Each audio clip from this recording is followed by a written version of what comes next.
Hello students, मैं हूं जितेंद्र कुमार और आज आप लोगों के लिए जो टॉपिक है वो है मॉस कैप्सूल की लंब काट, यानी कि मॉस के यानी फ्यूनेरिया जिसे हम कहते हैं। फ्यूनेरिया इसका वैज्ञानिक नाम है मॉस का आपने जीवन चक्र पढ़ा। आज हम मॉस के कैप्सूल की लंब काट बताते हैं और मॉस के कैप्सूल में स्पोर्स कहाँ बनते हैं और किस जगह स्थित होते हैं, आज इस पर भी हम डिस्कस करेंगे। चलिए सीधे चलते हैं हम एलएस ऑफ मॉस कैप्सूल यानी कि longitudinal section of moss capsule, moss संपुट की लंब काट। देखिए, मॉस का जो कैप्सूल होता है वो बिल्कुल इस प्रकार का होता है जैसे कि सांप के फन की आकृति का होता है।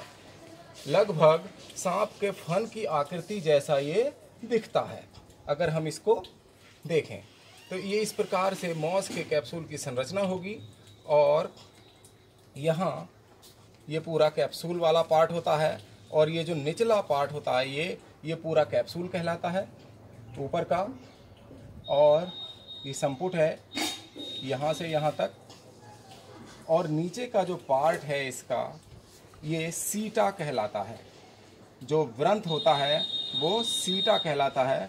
मॉस का जो कैप्सूल है वो फुट, सीटा और कैप्सूल में विभक्त होता है। देखेंगे आप इसको, इसकी संरचना। मॉस कैप्सूल में जो सबसे बाहर की जो लेयर होती है इसको हम एपिडर्मिस कहते हैं। ये जो पार्ट है ये एपिडर्मिस होगी। हम चारों ओर ग्रीन कलर से बना रहे हैं, इसको बाह्य त्वचा कहते हैं। ये इसकी एपिडर्मिस होती है और एपिडर्मिस चारों ओर पाई जाती है। ये हमने एपिडर्मिस बना दिया है। ये चारों ओर एपिडर्मिस पाई जाएगी, बाह्य त्वचा जिसको हम कहेंगे, तो इसका नाम क्या होगा? इसको एपिडर्मिस कहेंगे, बाह्य त्वचा। चारों ओर बाह्य त्वचा होगी।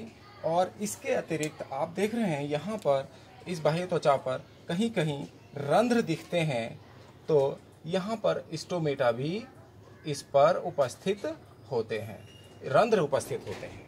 इसके अलावा ये जो इसका ऊपरी भाग है मॉस कैप्सूल का, इसको हम ओपर्कुलम कहते हैं, इस ऊपरी भाग को। और वैसे अगर हम जनरली देखें तो मॉस के कैप्सूल को हम 3 भागों में बांट सकते हैं।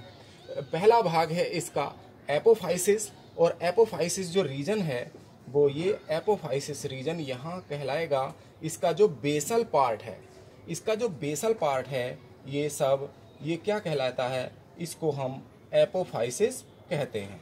ये बहुभुजी कोशिकाओं से निर्मित होता है, तो इसका ये जो भाग है एपोफाइसिस कहलाएगा। यहाँ इस प्रकार की कोशिकाएं देखने को मिलती हैं, बहुभुजी एक ही प्रकार की कोशिकाओं से ये बना होता है। ये भाग इसका एपोफाइसिस कहलाता है, जिसको हम बेसल पार्ट कहते हैं। ये इसका एपोफाइसिस जो है आधारीय भाग होता है, और इसके बेसल पार्ट में इसके मिडल पार्ट से क्या निकलता है? ये सीटा निकलता है। इससे क्या स्थित होता है? इसमें सीटा जो एक व्रंथ की तरह होता है, एक स्टाक की तरह होता है, और इसके मिडल पार्ट में होगा स्टोमेटा भी।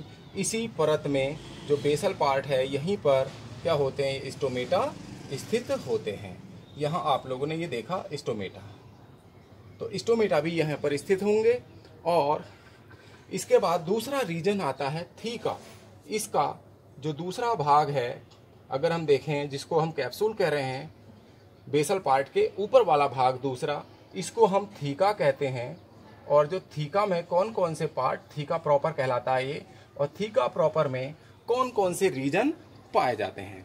थीका रीजन में एपिडर्मिस होगी और इसके अलावा स्पोर सैक होंगे। यहाँ आप देखेंगे थीका रीजन में क्या होते हैं? स्पोर सैक होते हैं। ये मिडल में स्पोर सैक पाए जाएंगे, और ये स्पोर सैक जो है, स्पोर सैक में क्या होगा? स्पोर्स भरे रहते हैं। इसमें स्पोर मदर सेल और स्पोर्स होंगे इस वाले भाग में। जो थीका रीजन में स्पोर सैक होंगे, स्पोर्स, ये स्पोर सैक होंगे जिसमें स्पोर मदर सेल और स्पोर्स भरे रहते हैं। ये आसान तरीका है बनाने का, इसी प्रकार से आप बनाएंगे जब भी बनाएं इस चित्र को। तो इसमें क्या क्या पाई जाएंगी? स्पोर मदर सेल होंगी थीका रीजन में, स्पोर मदर सेल्स होंगी और स्पोर्स होंगे। और spore mother cell 2n diploid होती हैं और स्पोर्स जो हैं वो हैप्लॉयड होते हैं, थीका प्रॉपर रीजन में पाए जाते हैं। इसके अलावा यहाँ पर एयर स्पेसिस भी देखने को मिलते हैं। यहाँ पाए जाएंगे एयर स्पेसिस, ये इसके चारों ओर क्या पाए जाएंगे, एयर स्पेस होंगे।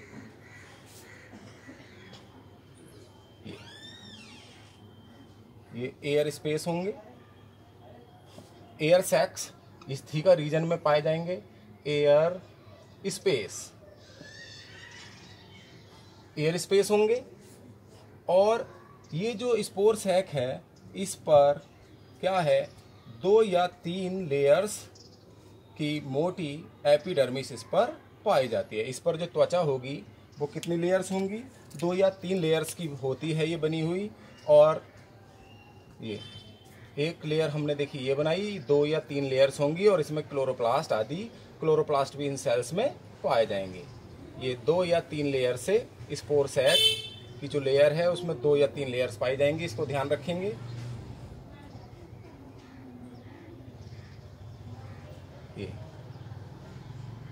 ये स्पोर सैक की एपिडर्मिस हो गई और इस पे 2 या 3 लेयर्स पाई जाती हैं। इसके बाद आता है, देखिए ये जो एयर स्पेस हैं, एयर स्पेस के एक पार्ट को हम क्या कहते हैं, लकूना या लकूने कहते हैं। चलिए इसको छोड़ दीजिए, अब इसको आते हैं, इसका जो ऊपरी भाग है, अब आता है अपर पार्ट। और एक बात और, इसका जो ये पार्ट है, इसका जो मध्य भाग है स्पोर सैक के अंदर, ये भी इसी प्रकार की सेल से बना होगा और इस पार्ट को हम कॉल्यूमेला कहते हैं। इस भाग को जो मध्य में होगा स्पोर सैक के अंदर, ये स्टेराइल पार्ट होता है, ये बंध क्षेत्र होता है, यहाँ पर स्पोर्स का निर्माण ये सेल्स नहीं कर पाती हैं। तो इस पार्ट को क्या कहते हैं, कॉल्यूमेला कहते हैं। और ये किससे, एपोफाइसिस से जुड़ा रहता है। इस पार्ट का नाम है कॉल्यूमेला और ये स्टेराइल रीजन होता है, स्टेराइल रीजन होता है जिसे हम कॉल्यूमेला कहते हैं।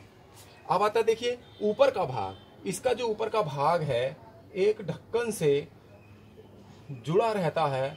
इस ढक्कन को हम क्या कहते हैं, कैलिप्ट्रा कहते हैं। कैलिप्ट्रा कहते हैं। कैलिप्ट्रा पकने के बाद जो मैच्योर हो जाता है तो अलग हट जाता है। तो इसका जो निचला भाग है कैलिप्ट्रा के ठीक नीचे क्या स्थित होता है, अपर रीजन में।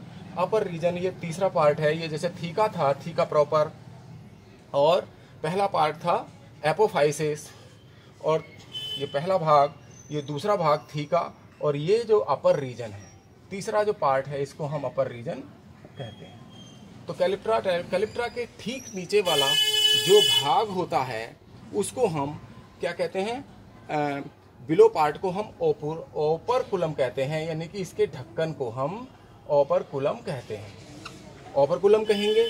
और ओपरकुलम जहाँ कंस्ट्रिक्शन हो रहा है, कंस्ट्रिक्शन वाले भाग पर, ये जहाँ ये कंस्ट्रिक्शन हो रहा है, अंदर की ओर धंस रहा है ओपरकुलम, तो इस भाग को रिम कहते हैं। और यहाँ जो ये जो कोशिकाएं दिख रही हैं, इस भाग को हम रिम और एन्यूलस कहते हैं। ये दो भाग ओपरकुलम के ठीक नीचे स्थित होते हैं।